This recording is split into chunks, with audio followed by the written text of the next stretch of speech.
আসসালামু আলাইকুম। এটা আমার একটা প্লাম গাছ, খুব ভালো জাতের প্লাম গাছ।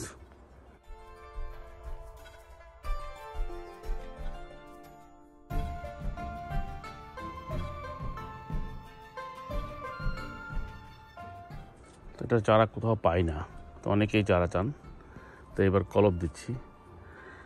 কলপ দেওয়ার জন্য আমি যে ডালগুলো আমি ইউজ করবো, যে সমস্ত ডালগুলো এখন ফলন হওয়ার পর আমার প্রুনিং করতে হয়, যে সমস্ত ডালগুলো প্রুনিং করবো ওগুলোকে আমি এখন কলপ দিয়ে দেবো, তাহলে আমার মূল ডাল কাটা হচ্ছে না।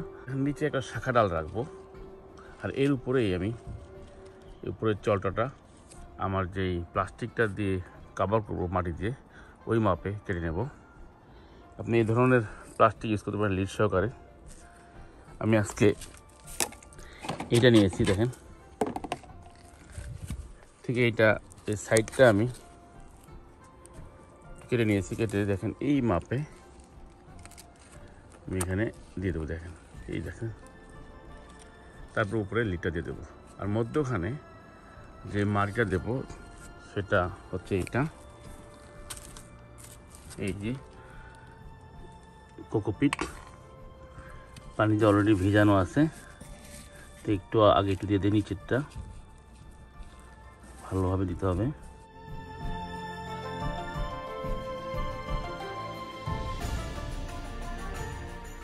গেল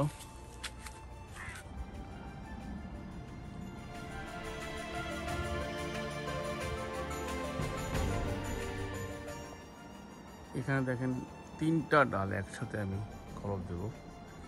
একটা বাটিকে সাইডে কেটে নিচে গোল করে কাটে এখানে বসাই দিছি। তারপরে এখন উপরে মাটি দিয়ে সুন্দর করে কভার করে দেবো। এখন 3টা ডাল একসাথে কলপ হয়ে যাবে ইনশাআল্লাহ। কম্পোস্ট হয়ে গেল এখানে।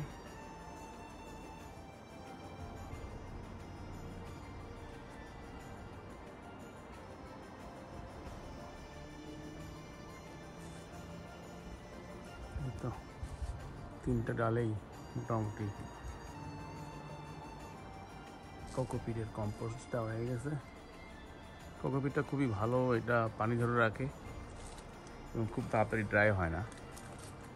এখানে বৃষ্টি আসলে পানি একটু হলেও নিবে, আর না আসলে একদিন পর পর একটু পানি দেওয়া দরকার আছে। এই তো দেখেন একসাথে 3টা ডাল কলম দেওয়া হয়ে গেল। 2-3 সপ্তাহের মধ্যে সব শিকড় ইনশাল্লাহ চলে আসবে।